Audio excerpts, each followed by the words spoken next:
and welcome to the All Things ITSM Global Podcast. I'm Kirsty McGowan. I'm here with Tristan Boot. Hello. Carlos Casanova. Christy. And right now we're talking with Christian Nissen from CFM People in Denmark, who's very kindly come over to present at the ITSMF New Zealand conference. Little distance for this travel. 2-3 hours. Yeah, times 10. Yeah. So Christian, you had a session yesterday. I heard it went really well. A panel session on taking IT forward. So could you kind of speak to that a little bit more? How the session went? What it's about, and just give us a little bit of background on the efforts that you're doing with that. Yeah.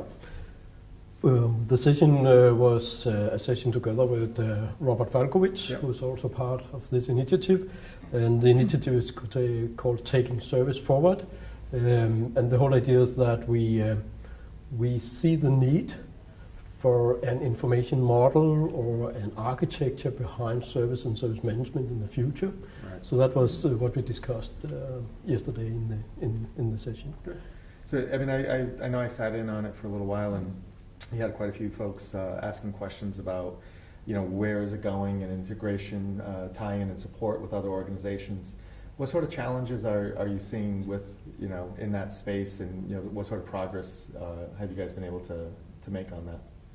So the initiative is a crowdsourcing initiative, and it's voluntary. So that has its limits. Sure. So we started in 2013 in November, and as of now we actually are more or less complete with a meta model, and then we have to go forward with a detailed model. So that tells a bit about the pace. In 1.5 years, that's what you can manage if Sure. you do it in that way. Right. So that's of course an issue when you try to do things together.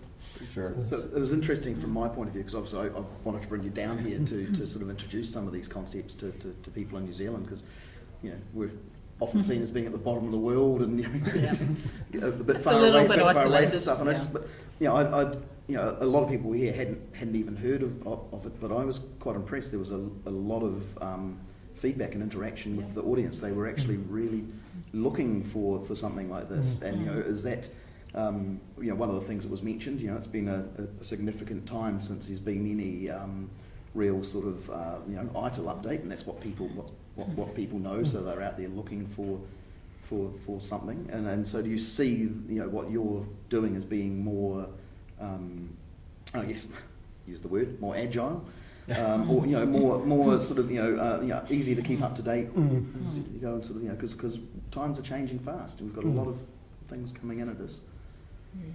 Yes, I think there's a vacuum for initiatives right now, and that I think explains some of the feedback we got yesterday.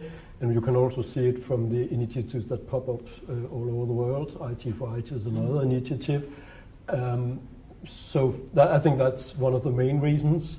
The other reason is that yes, we need something that is more agile, and the humoristic thing here is that what we are trying actually to build is a very stable foundation for that agile development.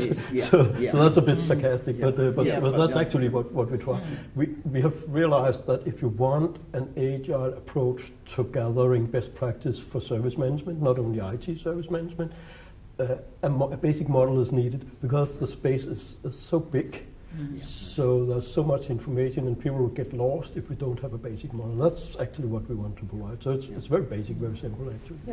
And you're talking, obviously there was that whole thing that it's taking service forward, not taking IT service forward. So it's really looking at the service model and not concentrating on the technology aspect of it.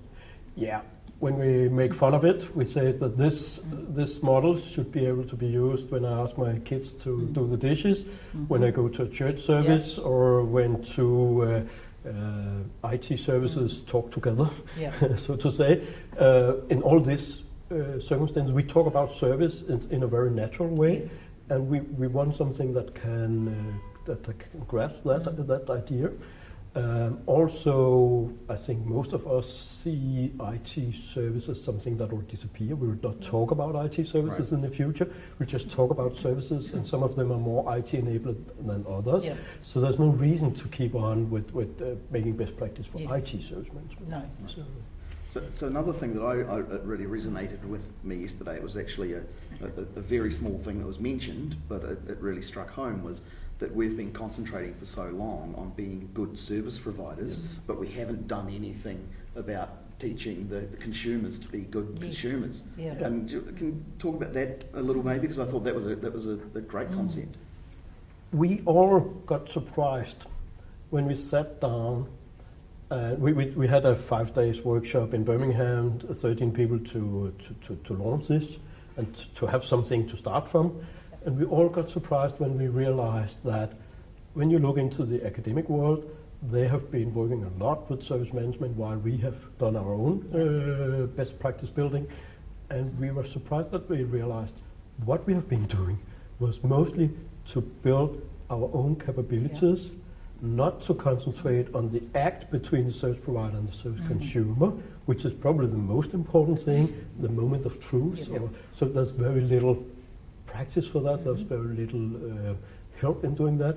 And also, as you say, the service consumer should have capabilities to consume the services. If we can help each other to be good service providers and service consumers, and we could facilitate that interaction, the co-creation between these two parties, then we will make a big step forward in the best practice space. So, I remember years ago, Hank Markey, I don't know if you guys are familiar with Hank, incredibly intelligent individual, and he had put something together, and he was calling it prosumer, because we're a producer and we're a consumer at different points in time in different relationships. So in one case, you and I may have a producer-consumer relationship. 3 minutes later, a day later, it's reversed. So we're both, depending on the scenario, depending on the thing. So when he introduced that, it was really early on, and it was like, wow, that's a great idea. So with like a lot of the, where your initiative kind of started, and the ones before that, I just think we're seeing a cyclical movement of maturing. Like, okay, we've tried it, we talked about it, maybe the industry, the people weren't ready. We've cycled back again to it. So it seems like this is another iteration of trying to get something that I think we all agree needs to get done, but we haven't been able to make it stick. So it's great that you guys are really working on that now, in a slightly different approach to get to that same end result, to say we need to do something. There's a void here, there's a vacuum that we need to fill.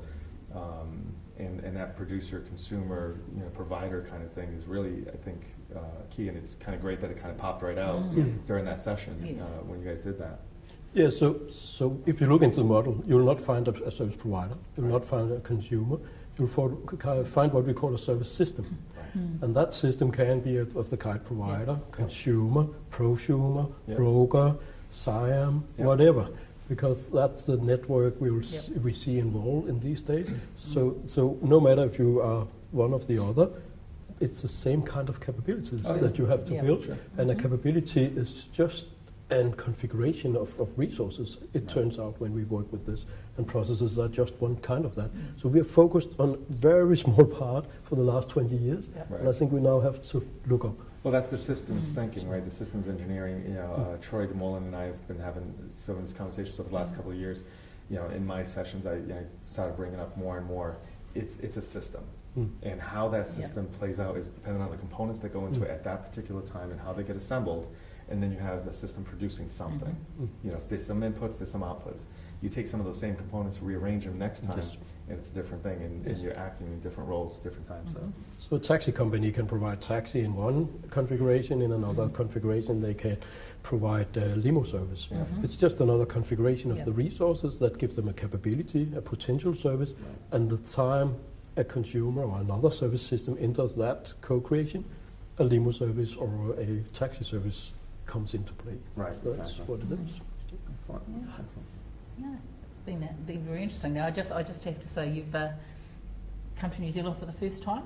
So, that was fantastic, and thank you so much for the hospitality here. Honestly, it's an been awesome an absolute country. pleasure showing you around. We Christian and Carlos actually both managed to get out to White Island, had to don gas masks and Yes. explore an active volcano. So. Yeah, the warning I thought was just your standard, Yeah. you know, buckle your seat kind of thing. And then she talked about the gas mask, and, and then we get out there, and she was serious. Mhm. You need to put that on. Your eyes Yeah. are burning, and Yeah. it's like, okay, she wasn't just standard, Yeah. flotation device underneath Yeah. your seat. Yeah, no, we do that. I had a science teacher who used to do a similar thing. He'd set something off in the classroom and go, "Get out, it's poisonous."